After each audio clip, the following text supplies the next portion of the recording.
आगे बढ़ते हैं, एक बार जरा मार्केट का रुख करते हैं। निफ्टी अब 182 पॉइंट नीचे है। सुशील केडिया जुड़ गए हमारे साथ, उनसे जान लेते हैं कि क्या करें इस मार्केट में। सुशील, गुड मॉर्निंग। थोड़ा ग्लोबल मार्केट से प्रेशर आ रहा है आजकल ऑफ लेट, यहाँ पर कैसे चार्ट बन रहे हैं और क्या एक ग्लोबल करेक्शन की शुरुआत हो चुकी है आपके हिसाब से? देखिए, ग्लोबल करेक्शन की शुरुआत हो जानी चाहिए थी। ऐसा माहौल पिछले 2 सप्ताह से बना हुआ है। टर्मिनल ट्रायंगल पैटर्न जो S&P का बना हुआ है, अगर मैं आपको ये चार्ट दिखा पाऊं, जिसमें कि अब जो फेड की मीटिंग सर पे आ गई है और सारी इकोनॉमिक पॉलिसीज फाइनली पॉलिटिक्स से गवर्न होती है। इस साल यूएस इलेक्शंस हैं, तो अब वॉल स्ट्रीट की जद्दोजहद ये है कि फेड 2 कट्स करेगा 1 साल में या 3। जो टर्मिनल ट्रायंगल पैटर्न देखिए, अगर ये चार्ट पीसीआर शेयर कर पा रहा है, ये जो S&P 500 का टर्मिनल ट्रायंगल पैटर्न अगर नीचे की तरफ रिजॉल्व हो जाए तो बहुत बड़ी घातक चाल आ सकती है, पर ये हो नहीं रहा है। जो पैटर्न फेल होना शुरू हो गया है, ये वर्कआउट नहीं कर रहा है, ये एक्सपैंडिंग ट्रायंगल बन गया। तो जो खतरा बना हुआ था कि ये बड़ा करेक्शन आ जाएगा, वो एक कंसेंसस बन गया था, और कंसेंसस से हम डरते हैं। तो आज FOMC की जो बैठक है और कल तक जो नतीजा आ जाएगा, तो कहीं उसमें सरप्राइज नहीं आ जाए और ये ऊपर के साइड का ब्रेकआउट नहीं आ जाए, ये भय अब बिल्कुल रियल है। यहाँ पर डर था कि यहाँ से बड़ा रिवर्सल हो जाएगा, पर वो बना नहीं है। तो अनुज, इस वक्त बहादुरी ज्यादा करने की बजाय कल शाम तक फेड का फैसला सुनने के बाद ही कोई बड़े निर्णायक ट्रेड लेने का मन है। ओके, तो अब निफ्टी, बैंक निफ्टी पर क्या व्यू बन रहा है? क्या अभी करेक्शन की शुरुआत हो गई है और कहाँ तक जाएगी ये करेक्शन? देखिए, पिछली बार जो हमारी बात हुई थी, अगर ये नीचे की हरी रेखा टूट जाती है, ये देखिए निफ्टी पर, ये अगर नीचे की हरी रेखा टूट जाती है, 21,200 तक की चाल आ जानी चाहिए। ऐसी बात अपनी तकरीबन यहाँ हुई थी। कल जो एक मॉर्निंग स्टार कैंडल सा बन रहा था कि शायद यहाँ से रिवर्सल होके एक बार वापस 22,700 दिखाए और उसके बाद 21,200 का करेक्शन आए, गणना वहां तक थी। तो आज ये सवेरे अगर लेवल टूट गया है, तो पुराने विजडम के हिसाब से तो यहाँ और शॉर्ट हो जाना चाहिए, पर इंट्राडे की चार्ट्स आप देखोगे तो मार्केट ने यहाँ असमंजस बनाया हुआ है कि एक्सट्रीमली ओवरसोल्ड है, RSI डाइवर्जेंट है। तो सिर्फ लकीरों के फकीर अगर हम बनेंगे, अनयूजुअल परिस्थिति में यूजुअल सोच को सस्पेंड कर देना चाहिए। तो मैं हड़बड़ा कर यहाँ और कोई शॉर्ट्स को एक्सपैंड करूं नहीं। ऊपर से हम शॉर्ट थे, यहाँ पे हमारी बुक बैलेंस्ड हो गई, कुछ आइटम्स लॉन्ग कुछ शॉर्ट, अभी हम उसी को मेंटेन करेंगे। इंडिविजुअल स्टॉक्स के हिसाब से जो पोजीशन है उनकी रिस्क मैनेज करेंगे। इस ब्रेकआउट को हो सकता है, ये जो नीचे का ब्रेकडाउन है, हो सकता है फॉल्स ब्रेकआउट बन जाए और ये पैटर्न बदल जाए। तो एकदम से अनुज, फेड के बीच में जैसी यूएस की चार्ट्स में विचित्रता बनी हुई है, उनको देखते हुए सिर्फ निफ्टी के लेवल्स देख करके बेच देने का मन नहीं होता। सुशील जी, निफ्टी आईटी पर आपका व्यू और उसको देखते हुए जो पिछले 2-3 दिन में यहाँ पे पेन है, लार्ज कैप आईटी या मिड कैप आईटी में कुछ कैंडिडेट्स आपके लॉन्ग शॉर्ट, आपका व्यू इस वक्त आईटी पर?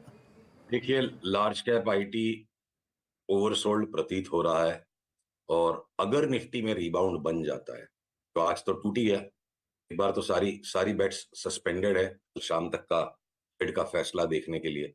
पर अगर यहां से कोई रिबाउंड बन जाता है, अगर बन जाता है निफ्टी में, और वापस निफ्टी अगर 22,700 तक चलती है, तो मेरे बेस्ट बेट्स होंगे टेक महिंद्रा, इन्फोसिस और कुछ हद तक विप्रो। पर अगर ये रिबाउंड नहीं बनता है, तो ओवरसोल्ड स्टॉक्स भी बहुत ज्यादा गिर जाते हैं। तो अगर कल से रिबाउंड बनना शुरू हुआ, तो मैं तब ये टॉप 3 आईटी मेजर्स में लॉन्ग बेट्स इनिशिएट करूंगा, अदरवाइज नहीं। ओके ओके, चलिए, अभी फेड के निर्णय पे बहुत कुछ निर्भर करेगा और बाकी 3 टॉप आईटी बेट्स बताई दिए हैं सुशील जी ने आपको। एक स्पेस और जहां पे अर्निंग्स के दौरान एक प्राइस डैमेज आया था ओबरा रियल्टी में, लेकिन अब ये पेन धीरे धीरे सब जगह बढ़ रहा है। गोदरेज प्रॉपर्टीज को देखिए, डीएलएफ को देखिए, इन तीनों स्टॉक्स पे आपका व्यू इस वक्त, रियल स्टेट पे क्या व्यू है? देखिए, गोदरेज प्रॉपर्टीज की चार्ट पे तो एक बाई सिग्नल ट्रिगर हो रहा है। मैं आपको दिखाता हूँ। गोदरेज प्रॉपर्टीज की फ्यूचर्स पे बाई सिग्नल ट्रिगर हो रहा है, ये देखिए, ओवरसोल्ड डाइवर्जेंस है। और अगर ये रिबाउंड बन जाता है, हमारा तो खैर यहाँ 22 सिग्नल ट्रिगर हुआ था, वापस यहाँ स्टॉप लॉस लग गया एक बार। और अगर ये बाजार में ओवरऑल रिबाउंड डेवलप हो जाता है, तो गोदरेज प्रॉपर्टीज की चार्ट में एक नया हाई आ जाए और ये 2600 तक उछल जाए, इसकी संभावना बहुत है। सिर्फ आज एक लेवल टूट गया प्रायर लेवल को, तो देख के नहीं मैं बेचूंगा। मोमेंटम का भी लेवल टूटना चाहिए, दोनों एग्रीमेंट में होने चाहिए। तो थोड़ा सा विस्मय की परिस्थिति है। कल से अगर बाजार घूम जाता है तो आईटी स्टॉक्स के साथ साथ गोदरेज प्रॉपर्टीज भी एक बाई होगा। डीएलएफ की चार्ट थोड़ा सा समझ आना कठिन हो गई है इस वक्त। आप ये देखो डीएलएफ की चार्ट भी जो है एक बार ओवरसोल्ड हो गया इंट्राडे में आवरली टाइम फ्रेम पे। पर ये जिस तरह का डाइवर्जेंस है मोमेंटम में, मुझे नहीं महसूस हो रहा कि डीएलएफ नया हाई बना पाएगा कि नहीं। अगर यहां से हमने शॉर्ट टर्म ट्रेडिंग के लिए इसको लिया, ओवरऑल बाजार घूम गया, तो इसको लेने की अगर सोचे तो इसका एग्जिट स्पष्ट नहीं हो पा रहा है। तो डीएलएफ से बेहतर चार्ट गोदरेज प्रॉपर्टीज की रहेगी ओवरऑल मार्केट रिबाउंड में तेजी का सौदा पकड़ने के लिए। ओके। अच्छा, ऑयल मार्केटिंग कंपनीज में बहुत ताबड़तोड़ बिकवाली हो रही है सुशील। ऑब्वियसली वो प्राइस कट एक ट्रिगर था, लेकिन अब क्योंकि ब्रेंट भी एकदम से 87 पर आ गया, अब क्या ये एक बाइंग अपॉर्चुनिटी है पोर्टफोलियो इन्वेस्टर्स के लिए? ऑब्वियसली ट्रेडिंग में तो पैसा शॉर्ट करके बन रहा है यहाँ क्या व्यू बन रहा है एचपीसीएल बीपीसीएल में? अनुज, इस वक्त तो ठीक है, बेचने वाले की जीत है। और क्रूड भी जो उछल गया ऊपर की तरफ, तो एक प्याज का छिलका अगर बढ़ गया तब भी वो रहेगा प्याज ही, वो पत्ता गोभी नहीं बनेगा। तो जो चार्ट के स्ट्रक्चर है क्रूड ऑयल में, वो सिर्फ एक रैली के हैं और रैली का एक चरण और आ गया। तो इसमें भी एक दो दिन का असमंजस है जो इंतजार करना होगा। अभी भी मेरी थीसिस यही है कि क्रूड में यहां से कोई सिग्निफिकेंट बढ़त ना होके वापस इसको $20 डूबने की चार्ट बन जाए, उसका कंफर्मेशन एक दो दिन बाद आएगा। तो ऐसी परिस्थिति में ऑलरेडी एचपीसीएल, बीपीसीएल, आईओएल, इनके सबके फ्यूचर्स जो है माउथ वाटरिंग लेवल्स पे हैं। तो गिरते चाकू को पकड़ के बहादुरी करने के बजाय एक दो दिन रुक करके ₹10 ऊपर लेना उचित होगा।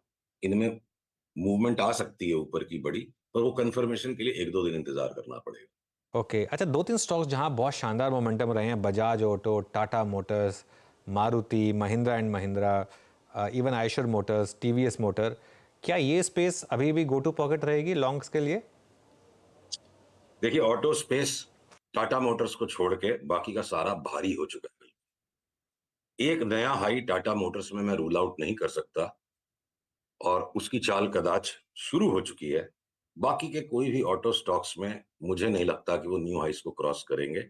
बाकी के ऑटो स्टॉक्स लोअर टॉप की तरफ ही बढ़ेंगे और एक राउंड शॉर्टिंग का अगर महिंद्रा एंड महिंद्रा में काम कर गया और वापस अगर रिबाउंड आता है तो पिछले हाई से 30-40 रुपया नीचे वापस क्या पता शॉर्ट सेल सिग्नल मिल जाएगा। और मारुति देखिए, वैसे तो लेवल बढ़ रहे हैं 6 महीने में, पर लगातार उसके जो नीचे के भी जो स्तर आते हैं वो नए स्तर आ जाते हैं, एक्सपेंडिंग रेंज है। तो हम मारुति में जो निर्णय ले चुके हैं कि इसमें कुछ भी हो जाए हमें तेजी का सौदा नहीं करना, जब जब सेल सिग्नल आएगा हम वो करेंगे। तो ऑटोज में मेरी बेस्ट बेट, अगर निफ्टी वापस 22,700 की तरफ बढ़ती है तो एक अंतिम बड़ा उछाल टाटा मोटर्स में, और उसके बाद जब भी मार्केट एक सस्टेन 3 से 6 महीने की करेक्शन में जाएगा, किसी पॉइंट पर तो जाएगा, तो मुझे लगता है इन्वेस्टर्स के लिए ऑटोज अब बहुत डेंजरस स्पेस हो गया है। शॉर्ट टर्म ट्रेडिंग के लिए टाटा मोटर्स एक नया हाई दे सकता है। उसके बाद अगर 3-6 महीने में टाटा मोटर्स भी 25% घट जाए और बाकी के ऑटो स्टॉक्स 30% घट जाए, 40% घट जाए, तो मुझे कोई आश्चर्य नहीं। अंतिम चरण है ऑटो का, और बिल्कुल लास्ट लास्ट तक की दौड़ को पकड़ना, भागते भूत की लंगोट पकड़ना इन्वेस्टर्स के लिए तो समझदारी का काम नहीं। अच्छा सुशील जी, फार्मा पे आपका व्यू क्या है? पिछले 4 सेशन से फार्मा में भी प्रॉफिट बुकिंग आ रही है, सीरियस प्रॉफिट बुकिंग आ रही है। फार्मा में आपका व्यू, कोई खास कैंडिडेट्स जिसको आप चेज मतलब लॉन्ग या फिर शॉर्ट करने का मन बना के बैठे हैं? तो फार्मा में देखिए कई प्रकार के स्टॉक्स हैं। तो जो छोटे वाले फार्मा स्टॉक्स जिन पर डिलीवरी बाइज है कि 6 महीने साल भर के व्यू से, अभी भी उनको छेड़ने का मुझे तात्पर्य नहीं दिखता है। ओवरऑल निफ्टी में 5% करेक्शन आएगा और ये छोटे वाले फार्मा स्टॉक्स 10% करेक्ट कर जाएंगे, पर अपसाइड उनमें 30-40-50% का अभी भी है 6 महीने की अवधि में आप देखें तो। बड़े वाले जो फार्मा है वो एक अलग ही कॉन्टिनेंट है, जिसमें सिप्ला ने एक ताबड़तोड़ शॉर्ट सेल का सिग्नल आया, सेल को प्रॉपरली वर्कआउट हो गया और कोलैप्स आ रहा है सिप्ला में। ठीक है, वापस रिबाउंड पे फिर बेचिएगा और ट्रेडिंग के गेम्स अलग हैं। सन फार्मा और डॉक्टर रेड्डीज भी हम उसी तरह इंतजार में रहेंगे। शॉर्ट सेल सिग्नल आएगा तो बेचेंगे, अगर उसमें कोई 2-3% बढ़ भी जाता है तो वहां हमने तेजी के अंदर पार्टिसिपेट नहीं करना है। लार्ज कैप फार्माज हमें बेच बेच के लेना है और जो स्मॉलर फार्माज हैं उनमें अभी भी बहुत जूस, अभी भी बहुत मलाई है जिनको हम पकड़ कर। ओके, चलिए सुशील, बहुत बहुत शुक्रिया आज हमारे साथ जुड़ने के लिए और इन सब स्टॉक्स और सेक्टर्स पर बात करने के लिए।